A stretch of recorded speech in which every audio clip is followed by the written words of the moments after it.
سرور عشق میرا، تحریر ہما قریشی، قسط نمبر 7۔ آج کا دن نئی شام اور امنگ لے کر طلوع ہوا تھا۔ لغاری ہاؤس میں عجیب افراتفری کا عالم تھا، کیونکہ جہانارا کے لیے آج رشتے والی بھی کسی فیملی کو لے کر آ رہی تھی۔ جہانارا کے لیے گھر کا ہر فرد ہی خوش تھا، جبکہ اس نے خود کو کمرے میں بند کر لیا تھا۔ بہو، ساری تیاری ہو گئی؟ بدرون بیگم نے شاہدہ بیگم سے سوالیہ لہجے میں پوچھا تھا۔ جی بالکل ہو گئی ہے، بس مہمانوں کا انتظار ہے، انہوں نے مسکرا کر کہا۔ اچھا چلو، تم جہانارا بیٹی کو بھی دیکھ لو۔ وہ کہاں ہے؟ میں ذرا نازلین کو کال ملا کر پوچھتی ہوں، آخر یہ لڑکی کہاں رہ گئی؟ انہیں بیٹی کی یاد آئی جو وقت پر آنے کا بول کر ابھی تک غائب تھی۔ جی اماں جان، ضرور، وہ بولتی ہوئی بیٹی کے کمرے کی جانب بڑھی تھی۔ صفوان صاحب، سن رہے ہیں آپ اپنے لاڈلے کی فرمائش؟ اس نے تو گویا ماں کو اپنے میکے میں شرمندہ کرانے کی قسم کھا رکھی ہے۔ وہ سپتین کی خواہش کے بابت جان کر حیران ہی رہ گئی تھی۔ تو اس میں غلط کیا ہے ماما؟ آئی لو ہر ویری مچ۔ وہ ضد ہوا۔ لو ہر کے بچے، وہ تم سے عمر میں بڑی ہیں۔ انہوں نے گھورا۔ تو کیا ہو گیا ماما؟ آپ کیوں خاموش ہیں؟ کچھ بولتے کیوں نہیں؟ سمجھائیں اپنے بیٹے کو۔ وہ تو شوہر کی خاموشی پر حیران تھی۔ میں کیا بولوں بیگم، تم جانو تمہارا بیٹا۔ میں ذرا تیار ہو جاؤ، آفٹر آل اتنے دن بعد اپنے سسرال جا رہا ہوں۔ بیٹا جی، جب تمہاری ماں میرے سسرال کو تمہارا سسرال بنانے پر آمادہ ہو جائے تو مجھے لازمی بتا دینا، پھر میں اپنی تیاری میں ذرا سسر والا ٹچ بھی ایڈ کر لوں گا۔ وہ خود کو گھورتی نازلین بیگم کو شرارتی نظروں سے دیکھتے تیار ہونے کی غرض سے اپنی خوابگاہ کی جانب بڑھے، جبکہ وہ منہ کھولے منک ہوا۔ بابا، اس نے آواز لگائی مگر وہ سنی انسنی کرتے چلے گئے۔ تم فی الحال چلو میرے ساتھ، جہانارا کو رشتے والے دیکھنے آ رہے ہیں۔ وہ اس کی ضد کو کسی خاطر میں لائے بغیر خود بھی شوہر کے پیچھے گئی تھی، جبکہ وہ غصے میں خود ساختہ سوچ کے ساتھ مصمم ارادہ بنا تھا، خود بھی تیاری کی غرض سے کمرے کی جانب بڑھا تھا۔ دادو یار، آپ کے کہنے پر میں تیسری بار رشتہ دیکھنے جا رہا ہوں، مگر اب یہ آخری بار ہے، اب میں کہیں نہیں جاؤں گا۔ تیمور اپنی دادی کی ایک ہی گردان سن کر ضد ہوا تھا۔ دیکھو میاں، زیادہ پخ پخ نہ کرو، پہلے میں لڑکی کا گھر خاندان دیکھوں گی، پھر جا کر کوئی بات چلاؤں گی۔ انہوں نے چلتے چلتے ہی ایک تیز چونے کا پان بنا کر منہ میں رکھا تھا۔ اف، تو پھر مجھے کیوں لے کر جا رہی ہیں؟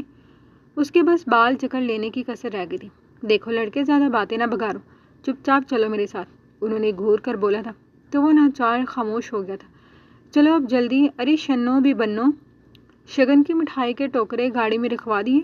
انہوں نے غرارے میں سہج سہج کر قدم اٹھاتے ملازمہ کو آواز لگائی تھی، جو بوتل کے جن کی مانند حاضر ہوئی تھی، جبکہ تیمور تعاسفی انداز میں سر جھٹکتا باہر کی جانب بڑھا تھا، اور اب وہ ساتھ جانے والی ملازماؤں کو تنبیہ کر رہی تھی کہ ان کے چال چلنے میں خاندانی رکھ رکھاؤ کی جھلک واضح ہونی چاہیے، کہیں کوئی غلطی کی گنجائش نہیں۔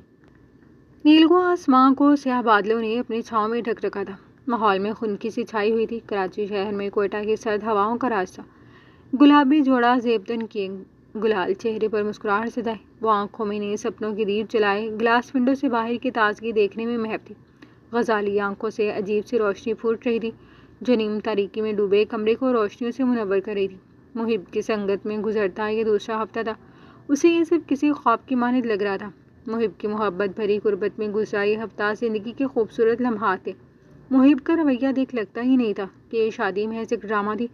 وہ سوچوں میں گم تھی جب الارم کی چنگھاڑتی ہوئی آواز نے اس کی سوچوں میں خلل پیدا کیا تھا۔ اوہو فلک یار، یہ الارم تو بند کر دو پلیز۔ اس کی شدید جھنجھلائی ہوئی آواز سماعتوں سے ٹکرائی تھی۔ پنکھڑی لب مسکراہٹ میں ڈلے۔ محب، صبح ہو گئی ہے، 8 بجنے والی ہیں، آپ نے خود کہا تھا کہ میں صبح آپ کو جلدی اٹھا دوں۔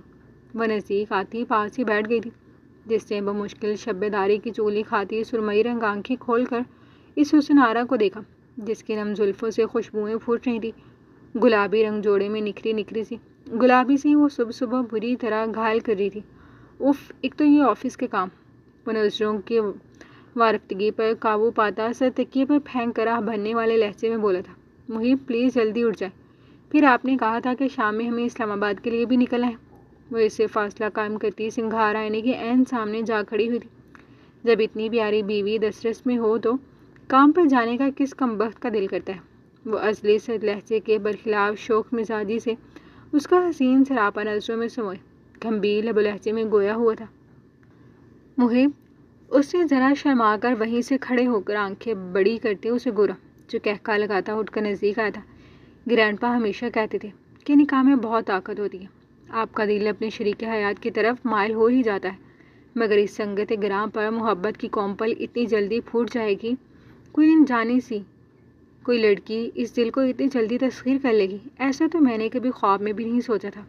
وہ کب سے اس پر اپنا حصار قائم کرتا مسرور لہجے میں گویا ہوتا۔ وہ جو مسکرا کر آئینے میں نظر آتا اپنا اور اس کا عکس دیکھ رہی تھی، یکدم اس کی مسکراہٹ پھیکی پڑ گئی تھی۔ کیا ہوا؟ وہ جو گیس ہوئے سنبل کی خوشبوؤں اپنی سانسوں میں اتار رہا تھا، اسے خاموش دیکھ چونکا۔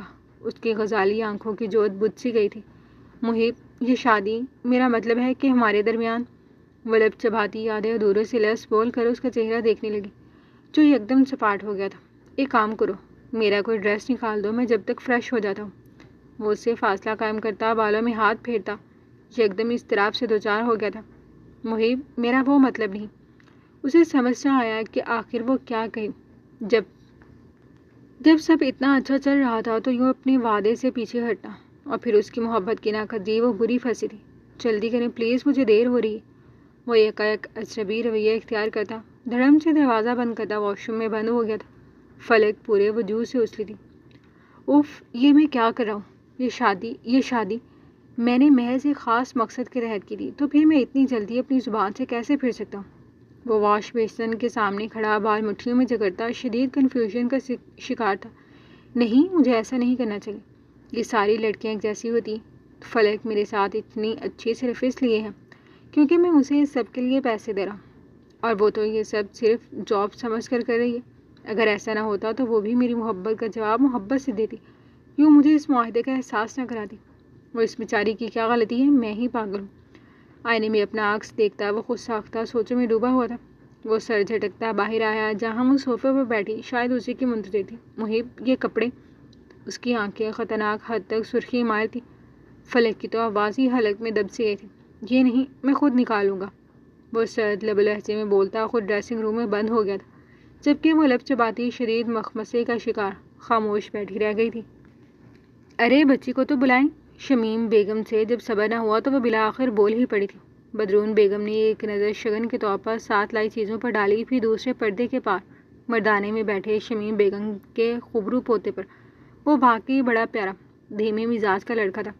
انہوں نے گلا کھنکھارا، دیکھیں بہن، ہمارے یہاں رواج نہیں ہے یوں شادی سے پہلے لڑکے لڑکی میں میل ملاقاتیں ہوں، یا یوں ہم بچے کو یہاں لے کر آئیں۔ آپ ہماری جہاں آرا کو اس کے کمرے میں جا کر دیکھ سکتی ہیں۔ بدرون بیگم نے متوازن لہجے میں کہا، جبھی رشتے والی آپا بھی بیچ میں کودی تھی۔ جی بڑی پردہ دار اور حسین بچی ہے ان کی، شرم و حیا تو کوٹ کوٹ کر بھری ہے اس میں، روزہ نماز کی پابند پردہ دار بچی ہے۔